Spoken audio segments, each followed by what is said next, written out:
नमस्कार विद्यार्थी मित्रांनो, या व्हिडिओमध्ये तुमचं स्वागत आहे. या व्हिडिओमध्ये आपण बघितलं संतांची कामगिरी. तर आज बघूया मराठा सरदार भोसल्याचे कर्तबगार घराणे. धामधुमीचा काळ. संतांनी लोकांच्या मनात भक्तिभाव निर्माण केला, तर शूर मराठा सरदारांनी महाराष्ट्रात शौर्याची परंपरा निर्माण केली. तो काळच मोठा धामधुमीचा होता. विजापूरचा आदिलशहा आणि अहमदनगरचा निजामशहा या सुलतानामध्ये महाराष्ट्रात नेहमी लढाया होत. लढाईसाठी त्यांना फौज लागे, या कामी ते मराठा सरदारांचा उपयोग करून घेत. शूर मराठा सरदार मराठे काटक व शूर होते, तसेच ते धाडसी होते, स्वामिनिष्ठ होते. लढाईवर मोठमोठे पराक्रम गाजवण्यात त्यांना मोठा अभिमान वाटे. हातात भाला, कमरेला तलवार असे हे धाडसी मराठा जवान घोड्यावर मांड घालून सरदारांच्या फौजेत दाखल होत. मराठे सरदार फौजबंद असत. कोणताही फौजबंद मराठा सरदार सुलतानकडे गेला की सुलतान त्याला आपल्या चाकरीत ठेवी. त्याला सरदारकी देई, कधीकधी जहागिरी देई. जहागिरी मिळालेले सरदार स्वतःला आपल्या जहागिरीचे राजे समजत. विजापूर व अहमदनगर येथील सुलतानांच्या पदरी अनेक मोठमोठे मराठे सरदार होते. त्यात सिंदखेडचे जाधव, फलटणचे निंबाळकर, मुधोळचे घोरपडे, जावळीचे मोरे, वेरूळचे भोसले हे प्रमुख होते. सिंदखेडचे जाधव हे देवगिरीच्या यादवांचे वंशज. शिवरायांच्या मातुश्री जिजाबाई या सिंदखेडच्या लहुजी जाधवांच्या कन्या होत्या. शौर्यांची परंपरा. हे सारे सरदार शूरवीर होते, पण त्यांच्यापैकी अनेकांचे आपसात हाडवैर होते. स्वकीयांसाठी एक होऊन काहीतरी करावे अशी दृष्टी त्यांना नव्हती. त्यामुळे त्यांचे शौर्य त्यावेळी परक्यांच्या उपयोगी पडत असे. पण असे असले तरी महाराष्ट्रातील हजारो तरुणांनी त्यांनी पराक्रमाची गोडी लावली. त्यांनी अनेक पराक्रमी वीर निर्माण केले. मराठे सरदारांनी महाराष्ट्रात शौर्य जिवंत ठेवले. महाराष्ट्रातील शूर घराण्यापैकी वेरूळचे भोसले घराणे मोठे पराक्रमी निघाले. घृष्णेश्वरांचे मंदिर सुमारे 400 वर्षापूर्वीची गोष्ट. वेरूळच्या लेण्याजवळील घृष्णेश्वरांचे सुंदर मंदिर मोडकळीस आले होते. त्यांच्या भिंतींना भेगा पडल्या होत्या. मंदिरातील पुजारीही मंदिर सोडून निघून गेला होता. एवढे महान दैवत, पण कोण अवकळा आली होती त्या मंदिरावर. त्या मंदिराकडे पाहून भक्तांना हळहळ वाटे. येणारे जाणारे हळहळत उसासे सोडत, पण त्यांच्या दुरुस्तीचा विचार कोण करतो. त्या पडक्या मंदिरात एक शिवभक्त नित्यनियमाने येत असे. शिवांच्या पिंडीवर वेलफूल वाहत असे.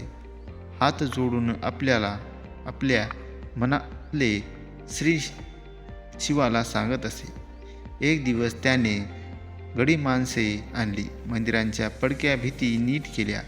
मंदिराची सारी व्यवस्था लावली. घृष्णेश्वरांचा जीर्णोद्धार केला.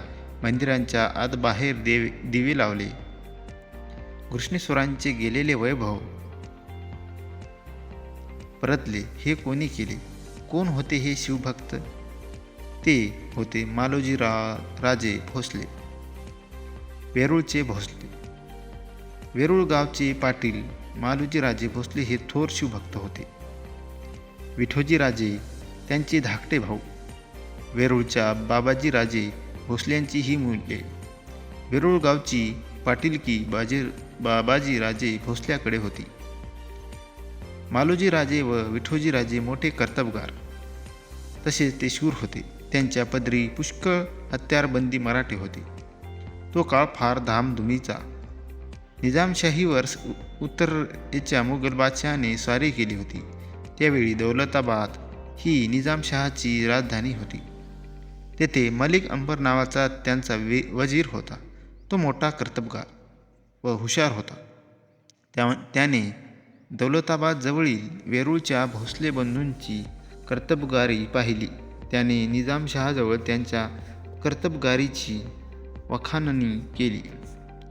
निजामशहाने मालोजी राजांना पुणे व सुपे परगण्याची जहागिरी दिली. भोसल्यांच्या घरी वैभव आले. उमाबाई ही मालोजी राजांची पत्नी, ती फलटणच्या निंबाळकर घराण्यातील होती.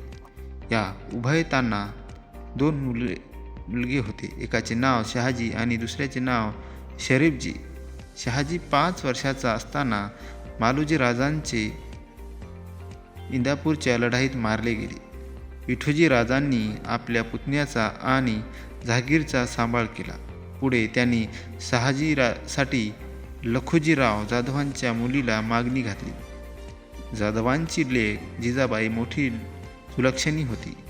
जिजाबाईसाठी विठोजी राजांनी घातलेली मागणी लखुजी राजांनी स्वीकारली.